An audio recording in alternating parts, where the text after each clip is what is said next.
we were just saying that none of us have been laughing very much the last few days. There's not really much to laugh about, but I did see a tweet earlier that made me laugh. Do tell. So a lot of companies have been coming out and voicing their support for Black Lives Matter and people of color. And so, it's kind of become cliche, but apparently Ben and Jerry's came out with like a very strongly worded statement. Oh yeah. And their statement was amazing. Yeah. I someone's tweet was, every other basic response: we stand with our Black employees, smiley face. Ben and Jerry's, we gotta fucking smash the white supremacy. Fuck the KKK. Fuck you. Black Lives Matter. Our new flavor is called Fuck the Police. It's got blueberries. Perfect. That is amazing. So that reminds me, did you guys hear the audio of the call-in to the LAPD chief where people are like ripping him a new asshole, and somebody for like 28 seconds is like going off and they're like, I yield my time, fuck you. I've heard about it. I haven't heard it. Yes. Yeah. It's like I have listened to that so many times, and it's so full of rage and it's amazing, but I cannot help but laugh at it just because of how like graphic it is, but also how succinct. Like it's like just burn after burn in like 28 seconds. I'm like, that's amazing. That's a skill. And that Ben and Jerry's reminds me of that. I just Googled it. It's like LAPD commissioner gets bashed by callers on Zoom meeting. I yield my time. Fuck you. Yeah, that reminds me of another time that I laughed. It was a LeVar Burton tweet. I think it was on Saturday. He said, that was all amazing. He said was, "Do not fuck with me today, people." I know, speak LeVar Burton, reading Rainbow, Jordy, LeVar Burton, swear. Yeah. It's just, what? Yeah, and that was like all the comments were like, "Oh, you done messed up if LeVar's cussing."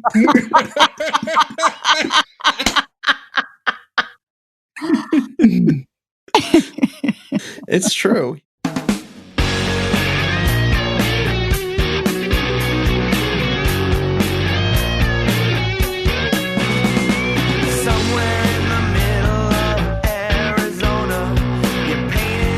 Welcome to Spoiler Piece Theater, the podcast that doesn't give a shit about spoilers. We just want to talk about the movies. My name is Dave Riedel. I'm a member of the Boston Online Film Critics Association.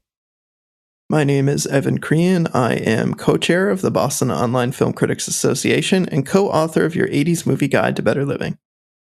And my name is Megan Kearns. I'm editor of Bitchflix, freelance writer, and I too am a member of the Boston Online Film Critics Association. And it's a big week. It's not a big week. It's the same as every week. We're going to be talking about movies. We have two new releases this week for you, both named after their main characters, Becky and Shirley. Those are two separate titles. Two separate titles. It's not Becky and Shirley. It's Becky. Period. And then we're going to talk about Shirley. Period. But we wanted to get a couple of things on the record first before we launch into the show. We're recording this on Wednesday, June 3rd. It'll be up on Friday the 5th. The year is 2020. And as everybody listening knows, this is a year unlike any we've ever had, certainly in my lifetime. And with all of I'm not even going to get into the background because you know what's going on, but we just wanted to say that we, Spoiler Piece Theater, support Black Lives Matter. We stand in solidarity with Black people. We denounce racism, white supremacy, police brutality, and we think it's really crucial to speak out against oppressive, inhumane injustices and to amplify the voices of Black people. And we make no apologies for that. And if you're not on board, you probably shouldn't listen to us anymore. No, and I'm shocked that you've continued to listen because I would describe our show as having a bit of a progressive bent to it. A bit? Yeah. I'd say more than a bit, but yeah. Yeah. I mean, this show is always progressive, and then Megan joined, and it's so far to the left, it's almost come back around to the right. I mean, it's like... Listen, guys, I'm glad I could do what I can. Yeah. So, but in the spirit of talking more openly about, for lack of a better term, I'm going to borrow what a lot of other people say, this country's original sin, racism, et cetera, et cetera. We wanted to talk about films that deal with racial justice. And I know that both Evan and Megan had some ideas about that. So why don't you guys take it away? Sure. Well, I'm going to jump in and, Yes. opine, but Okay. you guys have thought about this more than I have. So not because I don't think about it, but because I just wasn't online today and you guys were like, we're doing this. And I'm like, okay. So, Yeah. I think, well, one of the great things that we saw out there was one of our favorite theaters, the Coolidge Corner Theater, put out a list of what they've dubbed anti-racist films that you should watch. And it's a really great, I would call it starter pack, essentially, Absolutely. of films from the last, I would say most of them are from the last 10 years, with the exception of like one film on this list, which still goes back a little bit further. But they are a great way to kind of understand the Black experience in America, to understand racism. So I'll just list off some of the films, and then we might chime in with some additional ones. 13th, which I actually just rewatched 2 days ago. It's so good. Fantastic documentary about the prison industrial complex and about how the 13th Amendment, which abolished slavery, did a lot of things to actually continue slavery through our prison system. Clemency, which I know Megan's talked about on the show, and I've been meaning to see it because I've heard it's really good. You guys have to see it. It is such a stunning film that if you already oppose the death penalty, it'll just make you oppose it even further and harsher. And if you don't oppose it, I sure as hell hope it makes you question everything, because it is a scathing condemnation of the death penalty and of the disproportionate number of Black men who are incarcerated in the prison industrial complex. It is a beautiful, horrifying film that is a must-see.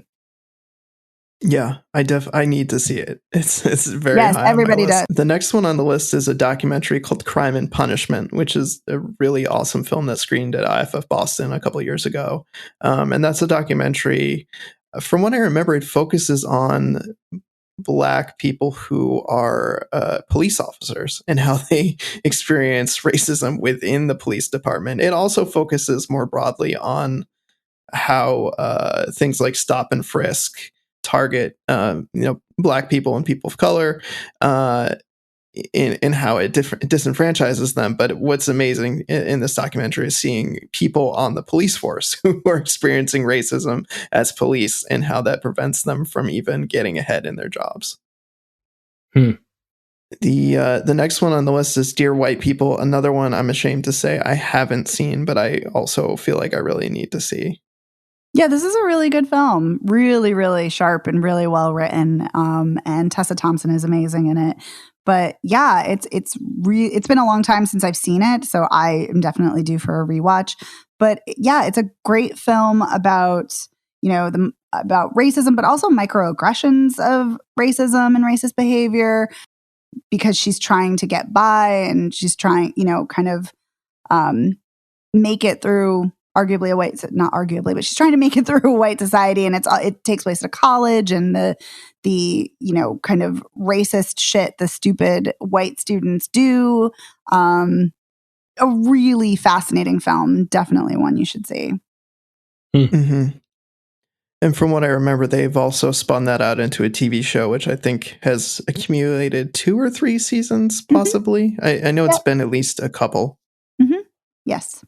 The next one on the list is a little older than the rest, but I think very relevant, very poignant, continues to be, which is Spike Lee's Do the Right Thing. Oh, I love Do the Right Thing. Yeah. It's so good. It's such an amazing film. I mean, I don't know how much I have to talk about it because lots of people have talked about it, but I watch Do the Right Thing and Malcolm X about once a year. Just not necessarily because I'm trying to expand my consciousness, but because they're fucking great movies, So Do the right thing. It gets harder to watch though each time I watch it because fucking Radio Raheem, man. I mean, geez. Well, and the older we get, and the further out we get from it, it's the less things change, the more they stay the same, and it's horrifying. And this is, I still remember seeing like the first time I saw this, so many years ago, and it's such a film that's full of rage, just palpable rage and pain, and it's an incredible film. It's an incredible piece of art.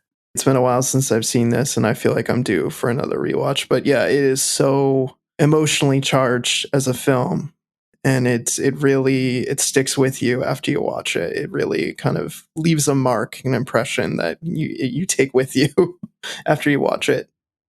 Mm-hmm. So getting back to some films that are more recent, we have Get Out, Jordan Peele's film. Yeah. Which is a horror film and in many ways is a comedic kind of take, like a dark comedic take on racism, but nonetheless very poignant commentary through the lens of horror. It's just really freaking good. Yeah. I think my favorite thing about it too, in addition to it's just such an incredibly, well acted, well directed, well shot film, is the fact that the horrible racist white people in the film seem like they're liberals. They seem like they're really progressive and great, and they're fucking not. And that is sadly so true in reality. So yes, this is a horror film, but of course it's shining light on, an actual real problem, as horror often does. Yeah. Shining light on that casual racism that people often think is, I'm not racist. And they don't realize all of the ways that they are. I feel and I say this as a white person, I feel if anybody ever says I'm not racist, you're racist. Like that to me is the big giveaway that newsflash, you are racist in some way, shape, or form. I have an aside, and this is not about race, but it's about when people tell you that they don't take things personally. They take things very personally if they say that. I ended up on this email list accidentally, and I emailed this guy, and this is nothing personal. I don't know you. Please take me off this list. And he just wrote back, "It's not a problem. I don't take things personally." And I was like, "There's so much fucking rage in that email. Oh my god." Anyway, I just wanted to share that story. Yeah, I'd agree with that sentiment. Anyway, so some other more recent films on the list. 2017 apparently was a really good year. I'm Not Your Negro, which is the documentary about James Baldwin, which I remember being terrific. Yeah. Great movie. Yeah. And also on the James Baldwin front, If Beale Street Could Talk, which is based on James Baldwin novel. Am I correct on that? Mm-hmm. Yeah, you folks? Are. Yep. Another just really moving film about wrongful conviction and imprisonment and how that tears a couple's relationship apart. And oh my god, what a movie. Yeah. Mm-hmm. And then the last one on this list, I know Megan's gonna be excited about this one. I am. The 2017 film Mudbound by Dee Rees. Yeah. Mm-hmm. Another Such good one. Great film. So good. I mean, Dee Rees is an amazing filmmaker. As are actually all the filmmakers who've done each of these films. They're, Ava DuVernay, Spike Lee, Justin Simons. Yeah, they're all great. But Mudbound is such a good film.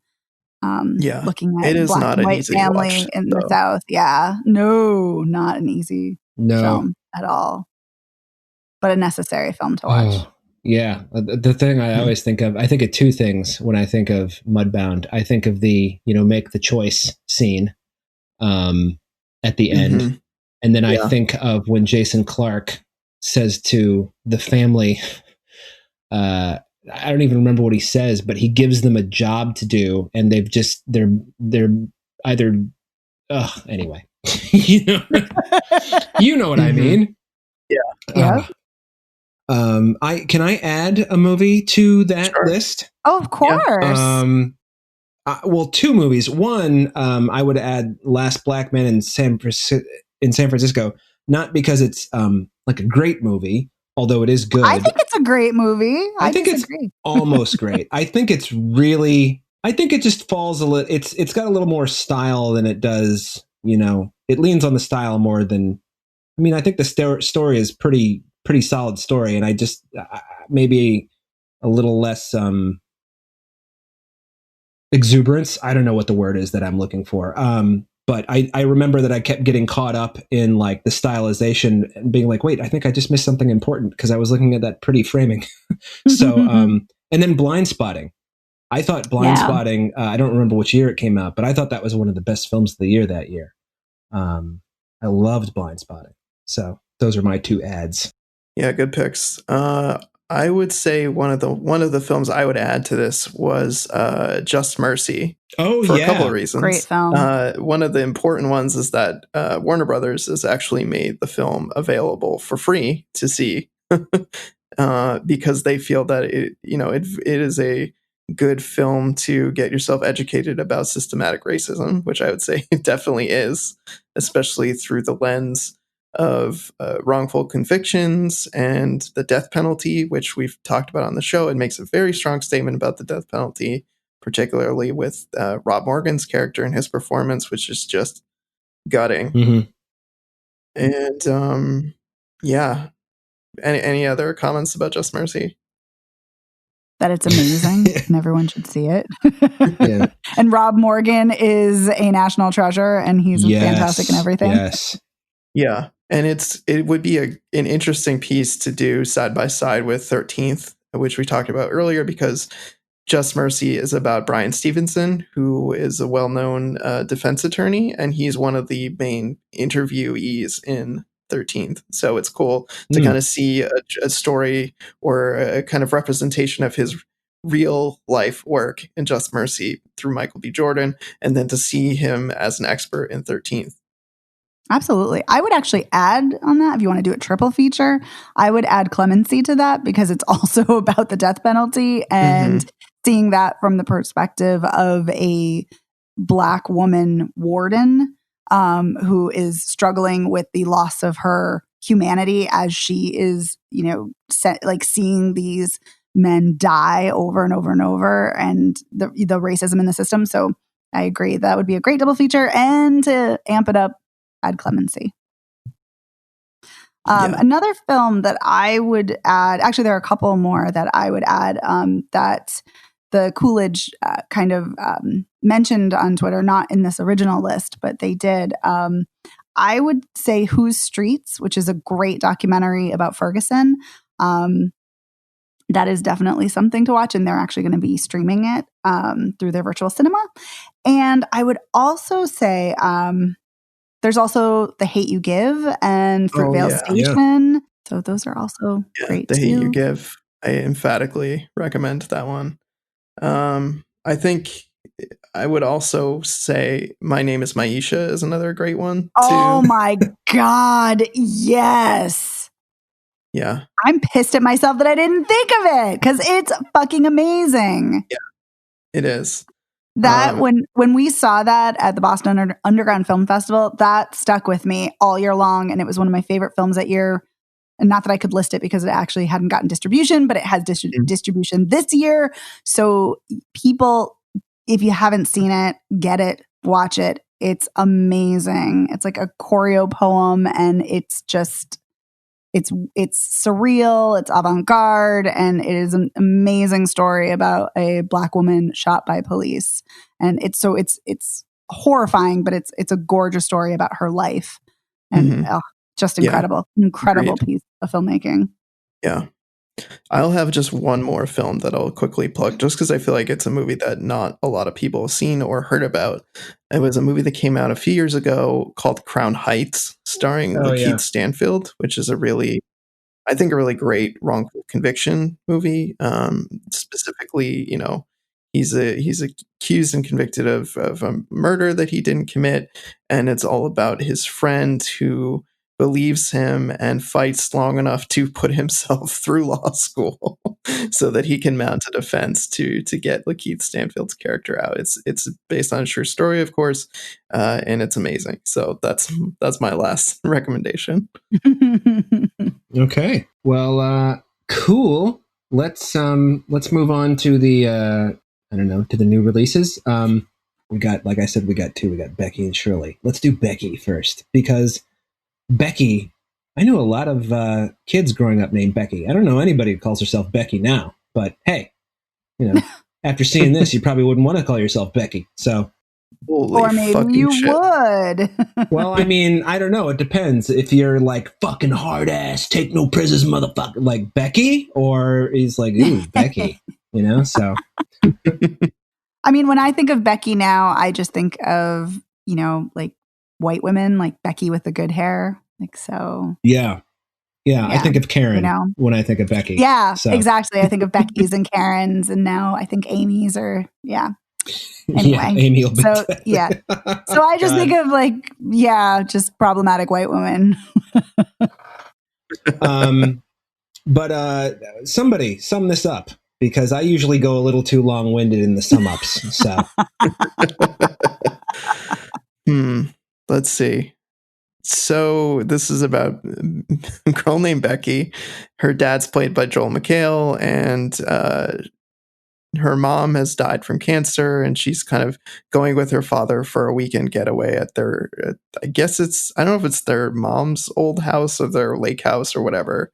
It's just a vacation house or whatever, but she goes there with her dad, and they're not on great terms. And then his dad brings his new girlfriend, soon to be fiance, and her son. And while they're all there, they're taken hostage by, shockingly, Kevin James, who plays an escaped from prison white supremacist, bald, giant beard with a huge swastika tattoo on his bald head. It's crazy, and it's this kind of insane home invasion thriller where Becky ends up killing the shit out of these people. Yeah. Because Becky's amazing. Right. We should mention that she's got a shit ton of anger wrapped up in her mother's death. Yes. Yes. And also apparently her father's, I don't know. I mean, she's pissed off about the new girlfriend / fiance, but you never really get the sense that there's any reason for that other than you moved on too soon, which, why? Okay, sure. Yeah. That's a normal reaction. Yeah. Yeah, no, I agree. It's like, yeah, I didn't have anything to add, which is why I just kind of trailed off, because I'm like, I can't think of anything to say.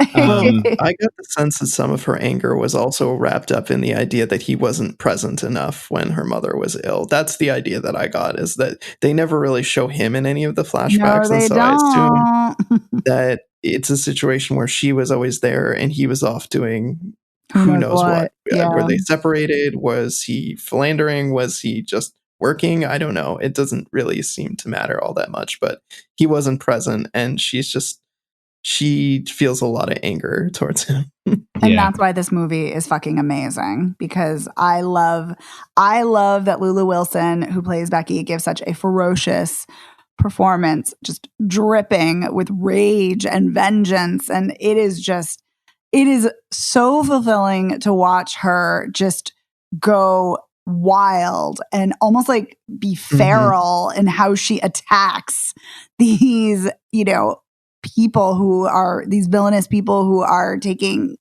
the house and her family, her father and soon to be stepmother hostage.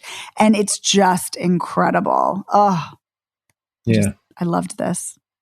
Yeah, loved it. Me too. It's fucking intense, though. It's ultra violent. From start to finish. Oh my God. The eyeball scene. Yeah.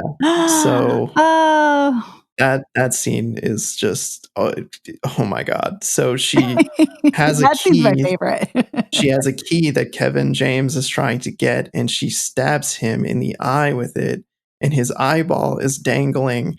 And so he decides to cut it out himself. But that's because one of his henchmen is trying to cut it out with child scissors. That doesn't work. He goes over to the cutting board and uses a chef's knife to cut his eyeball off of his. And then just tosses it in the sink. Yeah, just toss it. It's great. I love it. Yeah. I actually when I was watching this, I actually screamed like this guttural low scream. It was amazing. Oh, yeah. I was like, this film is great. You guys will not be surprised to know I have some quibbles with Becky. Not the character so much, but the movie. Okay. Yeah. I am surprised, actually. Well, I'm on board with this type of killing in the home invasion stories, as you know, and I think Becky did right by everybody. But I think the filmmaking is a little muddled in its choices, because the whole intro where they're going from shot to shot and they're basically walking. What is Kevin James's character's name? Does anybody remember? Yes. Well, I don't remember, but Dominic. Yeah. Yes, I do remember. It's Dominic. They're walking Dominic and Becky through the opening, and their shots are mirroring each other. Yeah, I love that. I did not love that, because I was thinking, I mean, it's well done, don't get me wrong, but I was thinking, okay, so what's the message here? Is the message that Becky is moving into white supremacy, or that these two are evil in the same way, or that we're just doing something cool? Like, what's the purpose of this other than to look cool? And then the kind of wraparound story where Becky is being all coy about what she can and cannot remember. And it's just like, look, kid, I know that it's a little weird that you killed a lot of these people, but you had legit reasons to kill all these people. Let's not, fuck around here. And your maybe was going to be your stepmother can attest to all of this.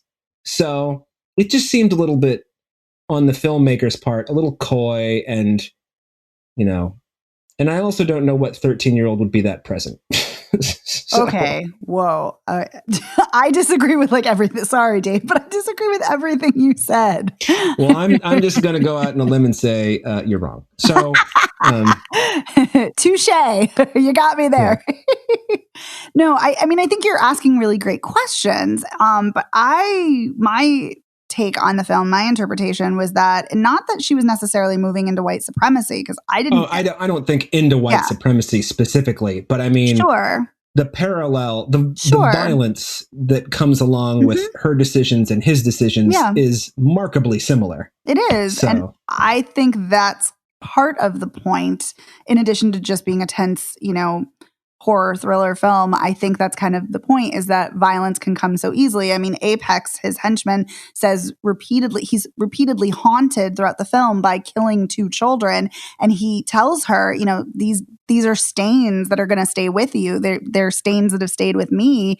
You should just walk away. And I think that's the point of the beginning of the film, with the mirroring and the flashing back and forth of shots, is that violence is incredibly easy to embrace. It's, for some people, it's incredibly easy to slip into without even, realizing that it's happening, and that this is going to follow her, and that this is, and as far as her being, coy and 13 and about that, I think that the fact that she witnessed so much trauma in such a very short amount of time, that fucks with you. That completely fucks with you. And so the fact that she's not being fully forthcoming, and whether it's intentional, whether it's partially intentional, I mean, I would say it's intentional, because we clearly see her flashback to when she's in the woods before she attacks, or right after she's attacked the guy in the orange camo shirt. So she clearly is remembering. I think that it's very obvious she's traumatized, and that to me was very apparent. And so that to me is a normal reaction, because when you're traumatized, it does seem like abnormal reactions to other people when they're thinking clearly and rationally, because when you're in trauma, you're not. It's not a rational situation. So to me, it worked. See, it's interesting that you say that, because I thought that the way that it was filmed, especially the looks on her face, it was all it was kind of not that she was teasing them, but it was just kind of this is a little game. This is all. Oh yeah. Absolutely. And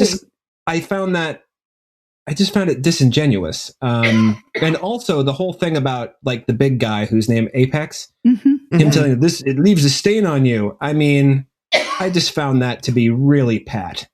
So yeah, well, I kind of liked how she treated that, because later when he comes back and he shoots fighting, yeah, Yeah, and he fighting Kevin apologizes. James, Yep. and then he's like, "Oh, I'm sorry, I shouldn't have done that," and this and that, and he's like blabbering on, and she just shoots him in the head because she's just had enough of his Yeah. bullshit. It's basically a fuck you, and I thought that was brilliant. Yeah, I mean, I think you're getting at something that I noticed, Dave. That to her, I think there is an element of manipulation, and I think some of the mirroring is that I think although they're different people, I think they have some of the same characteristics in terms of being very highly intelligent people and able to manipulate those around them because they're so smart. And I think that's one of the things that's so funny is that Kevin James, his character, anytime he attempts to manipulate Becky, she's just not having it because she's not that dumb. She's not going to fall for his bullshit.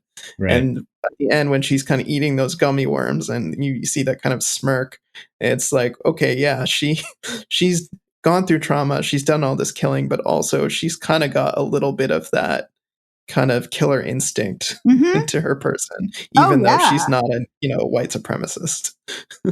Absolutely. That is completely how I took it, that she felt this violence and killing was fun in a way, that it was cathartic, that she was good at it, that it was enjoyable in a weird way. So I agree with you on that. Yeah. So to me, all of it, the culmination of her smirk and all of that to me fully made sense. Because if you combine the trauma, if you combine the fact that she's incredibly smart and incredibly, self-aware, like it just all made sense to me that it came together in that way. And I also like that whenever she tries to manipulate him, it doesn't work.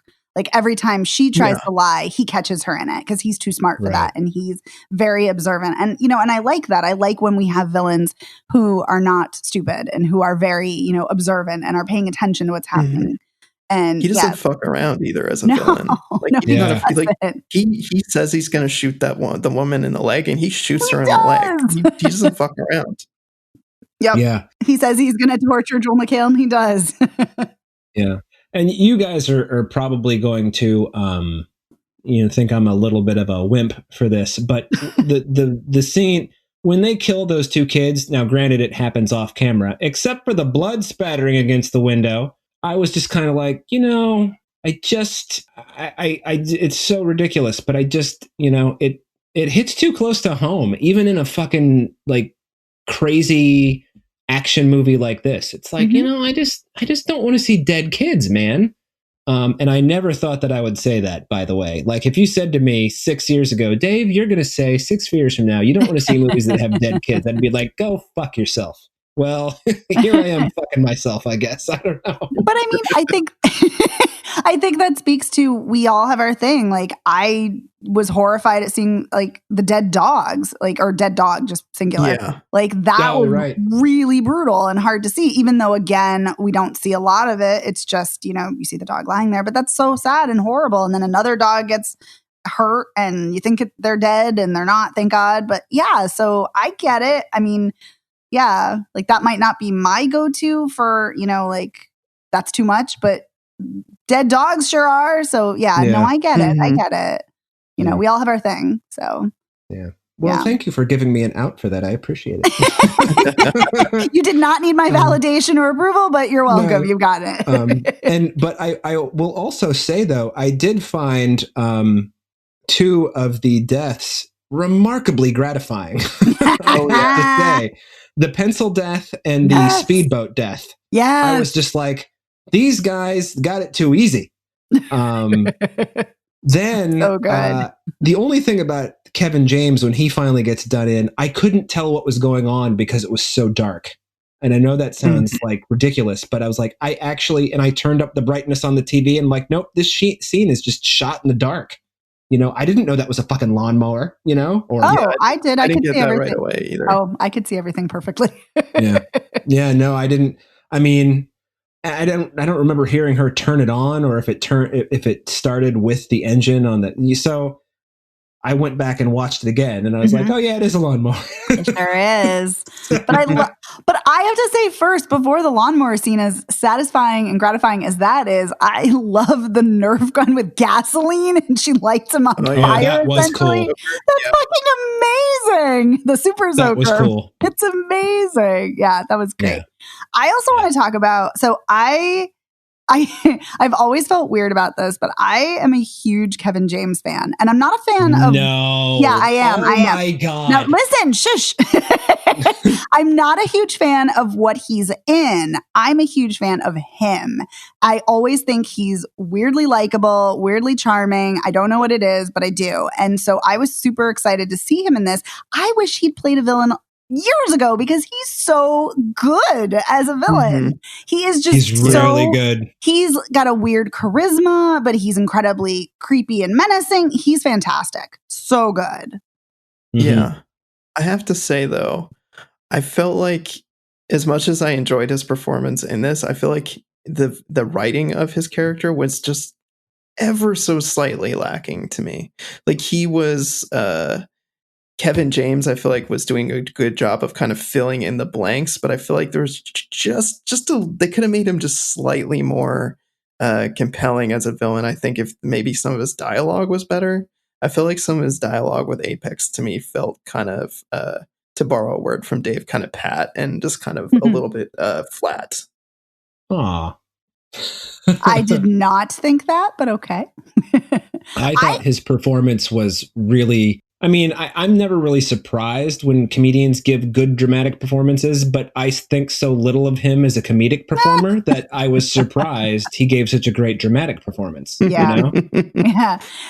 Evan, though, speaking to your point about like how Kevin James filled in parts of the script that maybe weren't there, and I actually really liked that about the script, and I really liked that about the film in general, is that there were a lot of things that were kind of left up in the air. There were a lot of things that weren't answered. I love that we don't actually know what the hell is in the box that the key opens, that's apparently going to make everything great for the races because he's a fucking creepy Nazi white supremacist. And it was just, the scene where he's talking about the dogs and being purebred, and he's really talking about people, like, it's fucking horrible and horrifying.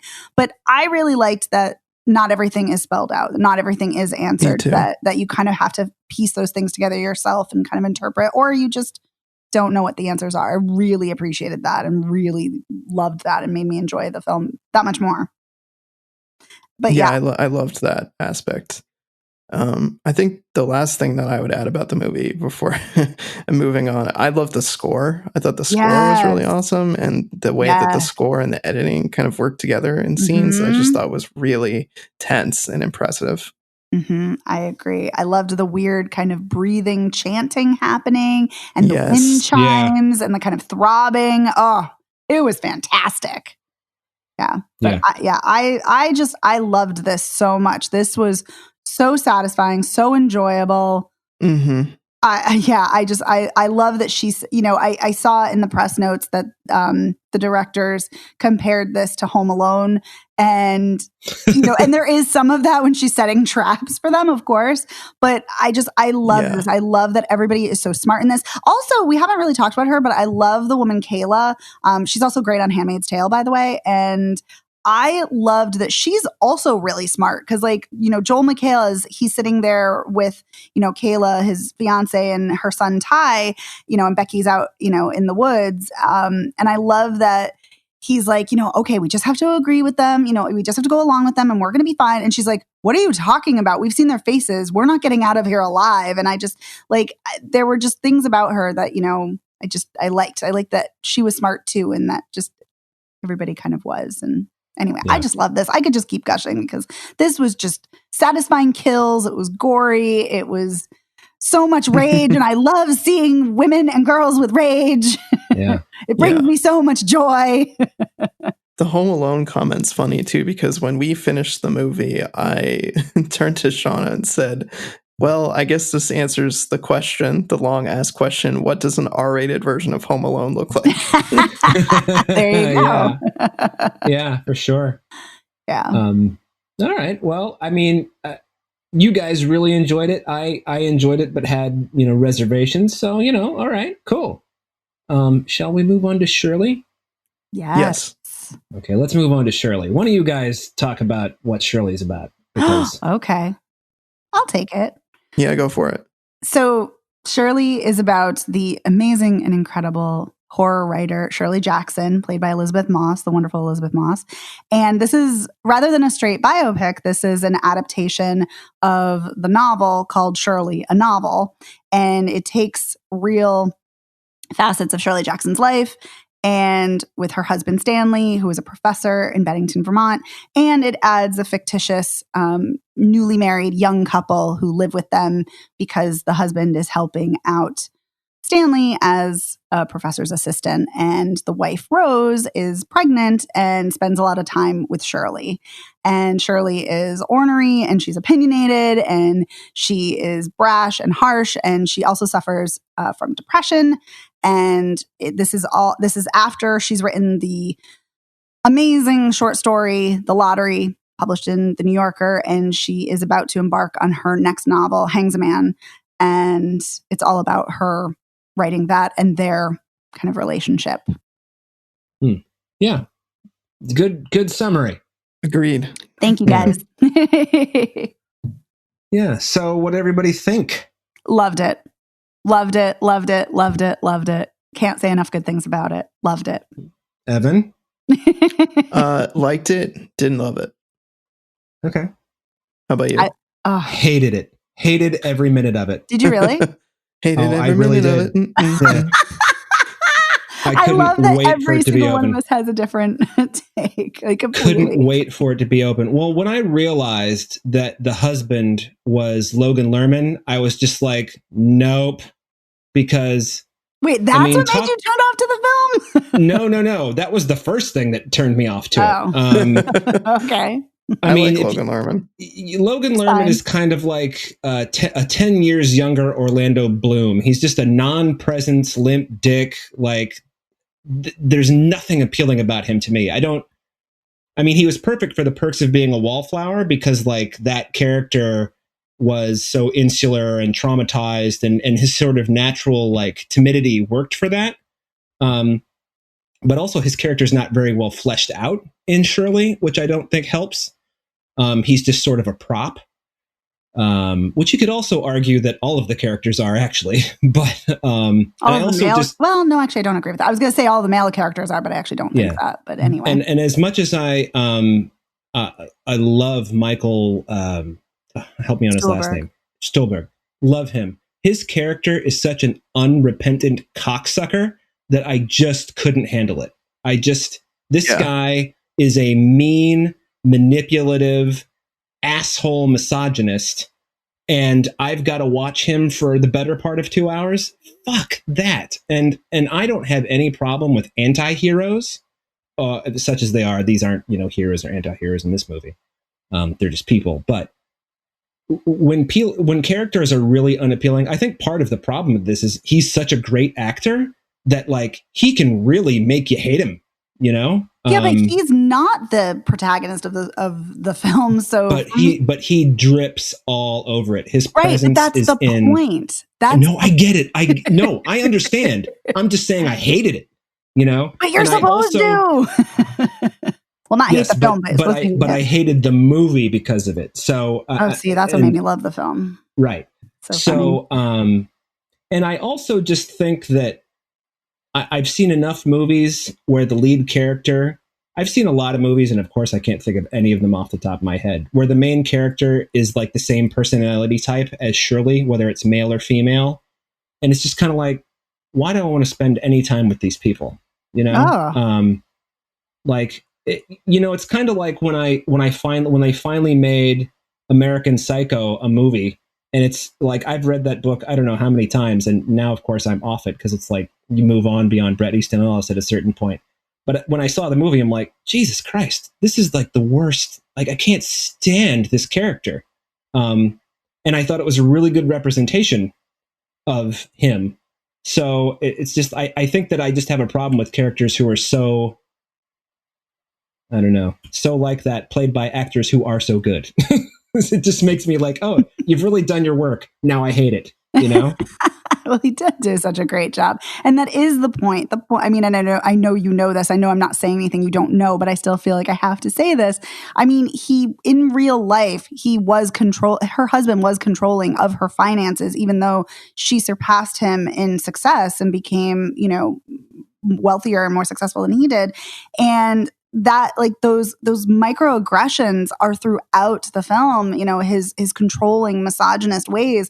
And that's the point. This is a stunning portrait of a talented woman who not only is struggling with the demons of mental illness and dealing, you know, with at times writer's block and pushing through, but she's also, you know, fiercely sharp in a patriarchal world and dealing with a husband who is controlling and, you know, hypercritical and belittling her at times, but also weirdly supportive in other weirdly ways. Supportive about the actual work itself. Yeah, yes. They have like this really bizarre relationship that's so mirrored Who's Afraid of Virginia Woolf.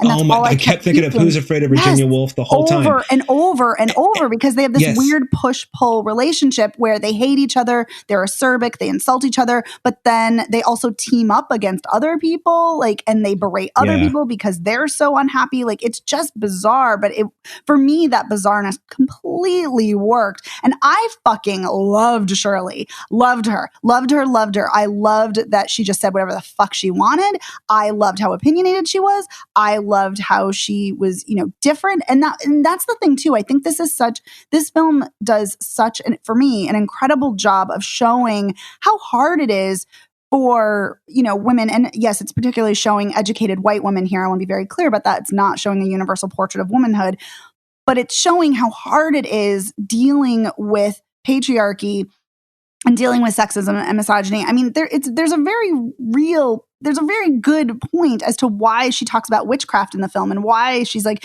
I'm a witch, didn't you know? It's because, I mean, and yes, Shirley Jackson did kind of say she was a witch and into witchcraft, and some people speculate that was just for publicity for her work.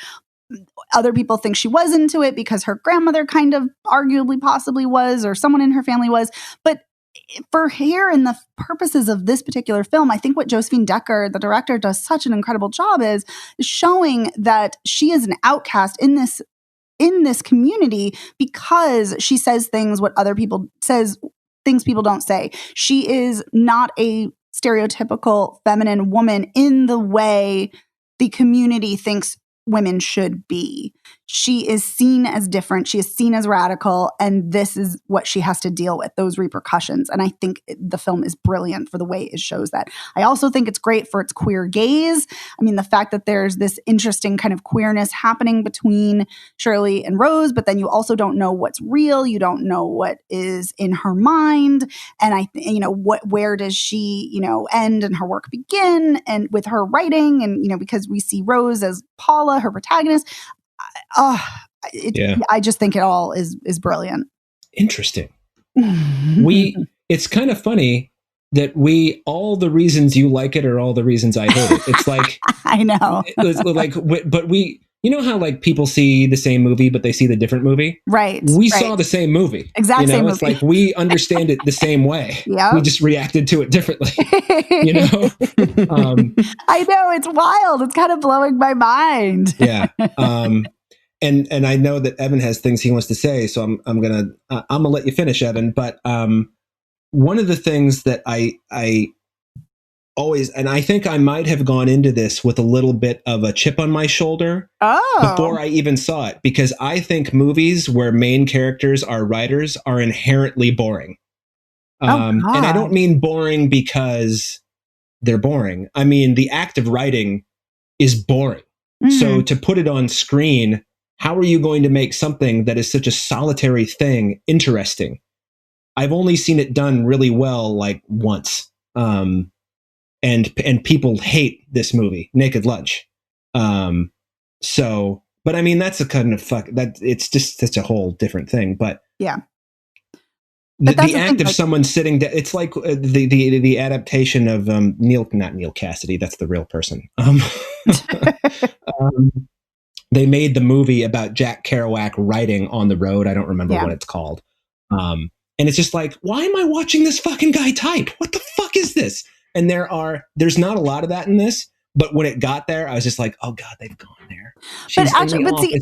I think it actually transgressed that, because yes, we do obviously see her type, and we see the cliche ripping or crumpling up pieces of paper and throwing it. Yes, of course we see that. But because Josephine Decker is such an interesting, surreal, avant-garde filmmaker, we also get these incredible images of, you know, surrealism and her imagining things, you know, about her character and like holding her character in a bath and, you know, blood dripping down her legs and these flashes in the woods and like so and yes, there's some narration and it did not bother me, although, you know, you guys know I usually hate narration, but so yes, she is taking an incredibly boring act to watch and imbuing as much action and visual, you know, stimuli as she possibly can, and I just found it riveting.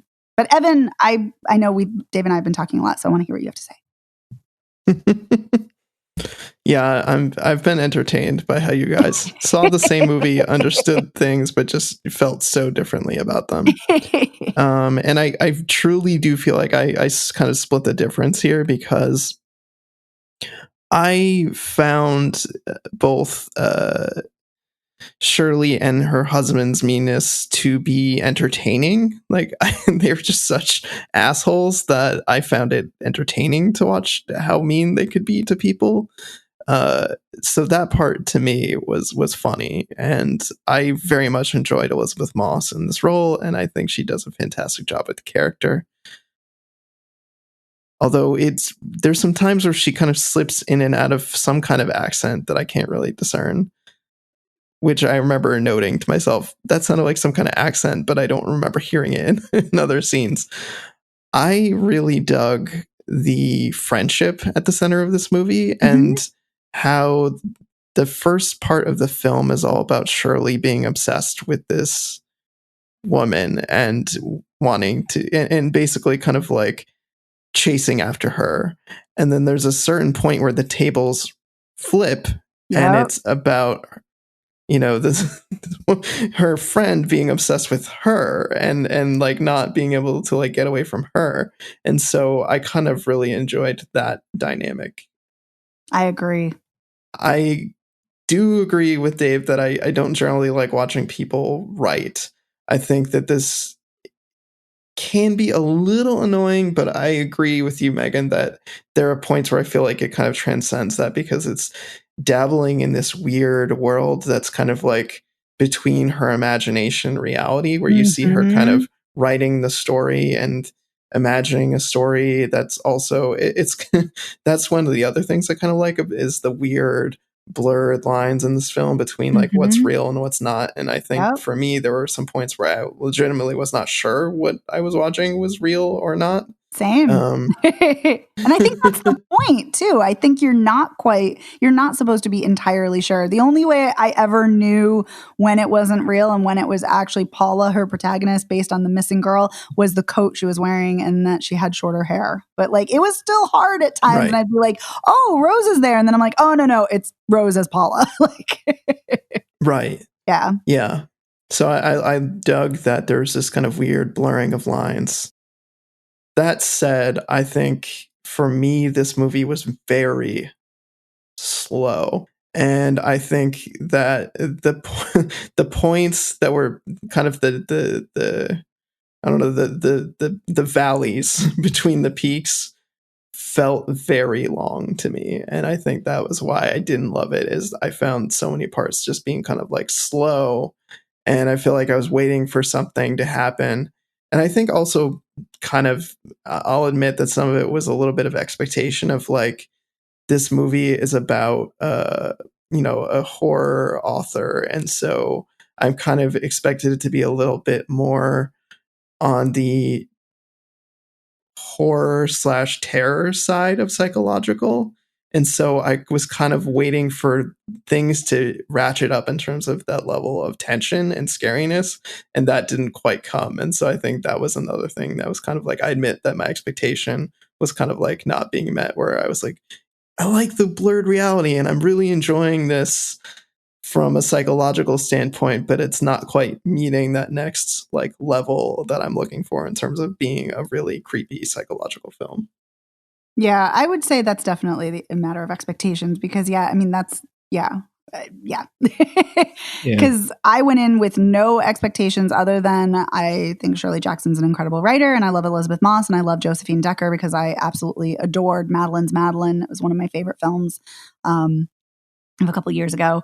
And yeah, like I think it's incredible. And I think in addition to all the things that you guys are saying, I think another thing is there's so much feminism just infused throughout, like the fact of, you know, Rose and Shirley talking, and she's like, and Shirley says, I hope it's a boy because, you know, girls are treated too cruelly in this world. And the theme of lost girls coming up over and over and over again, and That madness. was a great line. Yes. And madness and women, and how, you know, what happens to lost girls, they go mad. And then at the end, Rosie is like, you know, little wifey, little Rosie, to go back to that would be madness, you know, this theme over and over. And, you know, Stanley saying, you know, comparing Shirley to Lady Macbeth and going mad. And it just reifies repeatedly that the world is a fucking horror show for women. And, you know, these expectations, these rigid constraints and expectations are just impossible to meet if you want to be a happy, successful, fulfilled person who is doing what you want to do. And I just think the film did it beautifully. And Evan, I'm so glad you brought up their friendship, because their friendship is so complicated too. Like there's this obsession and desire, and throughout the film we see each of them through the female gaze, through the each of them watching the other. And I love how they're constantly watching through like people in the crowd, like, you know, like in between arms or in between the doorways, cracks in the door. Yes. And I love that, like at many of the dinners, we're seeing Shirley over Stanley's shoulder, his blurred shoulder or his blurred head in the foreground. And so we're constantly catching glimpses, and it just feels like things are constantly being obscured. Like we're never going to truly know the full story, and we never truly know anybody. And just all of those kind of complicated feelings and relationships are just, I thought it was just done beautifully. I keep saying that, but I do. I really love this film so much. It's a gorgeous film. There's some really lush colors, and cinematography is really, really good. That was definitely something I noticed throughout. It's very visually rich. Yes. It looks good. Yeah. Yes.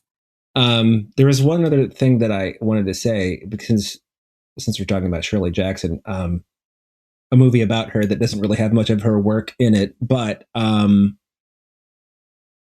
of the things I think that I found disappointing was, and this is kind of an outrageous expectation if we're talking about expectations, I have always found the last sentence, or not even the last sentence, the last clause in the lottery to be one of the most terrifying things I've ever read in my life. Oh, yeah. And I reread the lottery after I saw this, because I was just like, because I read the lottery the first time in 7th grade. We had to read it in school. And I just remember thinking, what the fuck is this story? And then just kind of, it finally dawned on me what was happening. And that last, I don't know, page, it's only like 7 pages long, right? It's really short. When the stoning finally happens, and then it isn't fair. And then they were upon her. Yeah. And there's nothing quite that great in this movie. If I could ever write something as good as a final moment in a story or novel, and then they were upon her, I would fucking retire. So, and they don't. And I just kept thinking about, you know, she was so singularly brilliant. Yeah. And I didn't see that in this movie.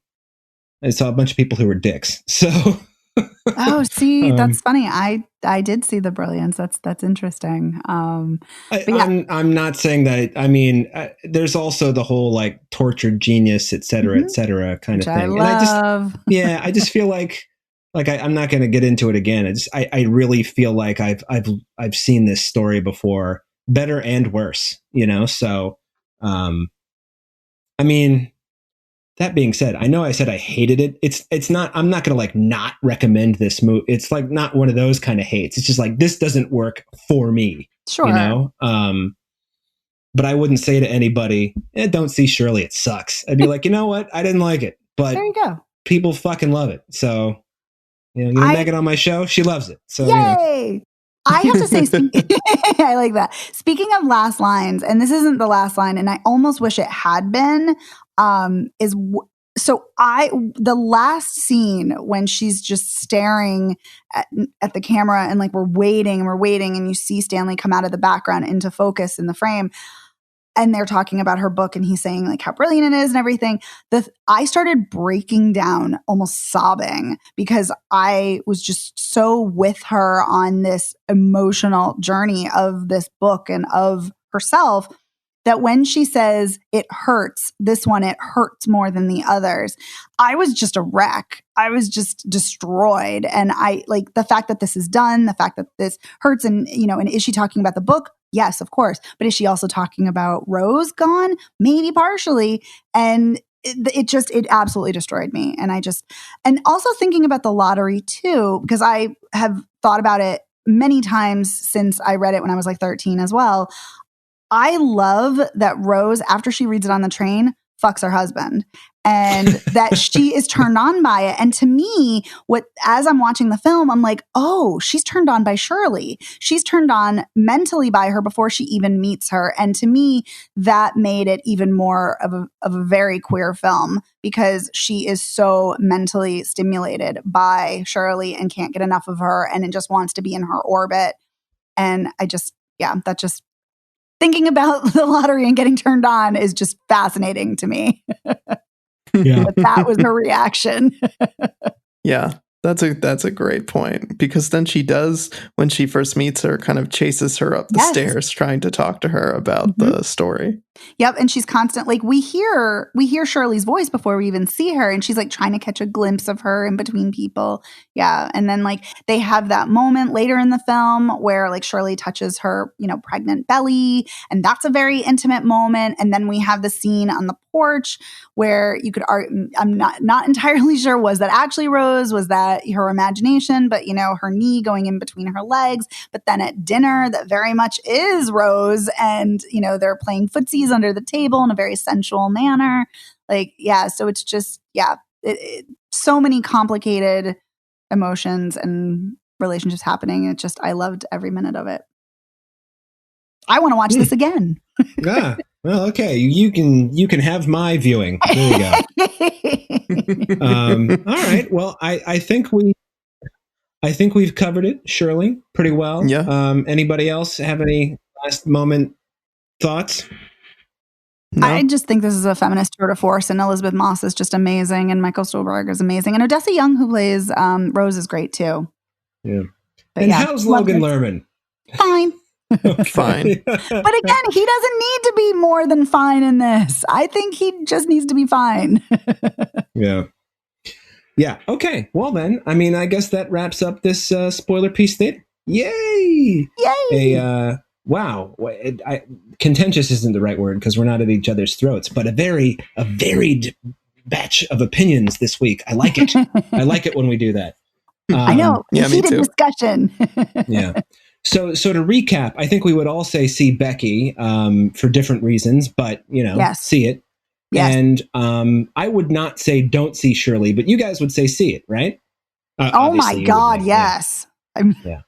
This is probably going to be one of my favorites. I'm on the fence, to be honest. Whoa! I am shocked. I have to say. I respect it for sure. Like I respect it as a film. I don't know that it personally, if I would watch it again. So I feel like I have a hard time saying like to another person, unless I specifically know this is their kind of movie. Yeah. To see it. That's fair. Whereas I would say definitely see it. This will probably be on my top 10 list of favorite films of the year because it already is one of my favorite things I've seen so far this year. All right. Well, okay then. Well, listeners, thank you for being with us this week. We just wanted to say, we know that you're listening to the podcast now, so please tell all your friends where they can find the podcast, which is anywhere you can find podcasts. Yep. And and if you really like the show, please like us and rate us in all the right places. And Evan, what's the website where they can rate this podcast? It's ratethispodcast.com/spoiler piece. And that will take you this time. Yeah, you did. Yeah. Way to go. Thank Yay, you. Dave! And I put it that way because I knew I was getting it right because I looked it up beforehand. So anyway, Well done. thank you. So anyway, listeners, another thing is if you wanted to get in touch with us for any reason, if you had really strong opinions about Shirley or Becky, or if you thought maybe we left out one of the racial justice recommendations, there are all kinds of ways you can get in touch with us. You could send us an email, spoilerpiece@gmail.com. You could send us a note on our Facebook page, Spoiler Piece Theater. You could contact us through the website, spoilerpiece.com. And a really good place, by the way, if you for some reason you can't get the iTunes working right, you can just go to spoilerpiece.libsyn.com and find the podcast there. And another good way to get in touch with us, by the way, is to give us a call at 862-21-PEACE.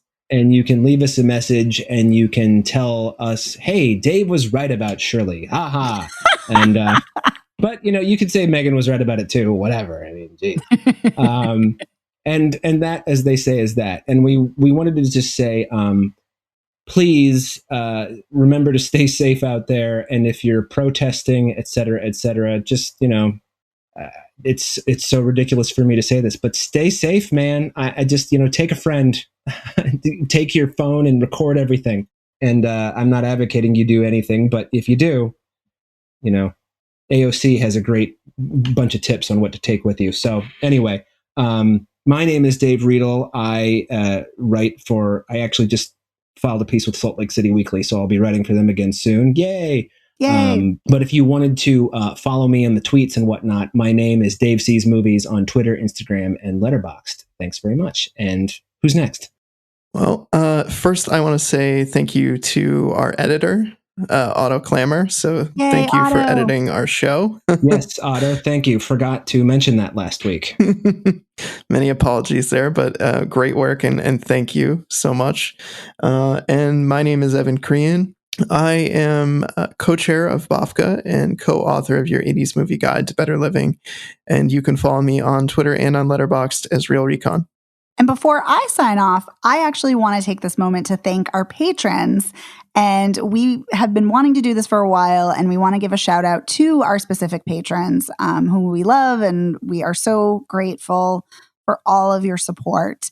And those patrons are Bob Chipman, Charles Nash, Chris Wilkinson, Daniel Ronsley, Davida Margolin, Deirdre Crimmins, Elisa, Christopher Jensen, Max Coville, Mike, Lord of the Sith, love that, Noah Weiskopf, Rory Glynn, Shauna Harris, Shelley M. McCaskill, Shona Glasgow, and Zach Pigeon.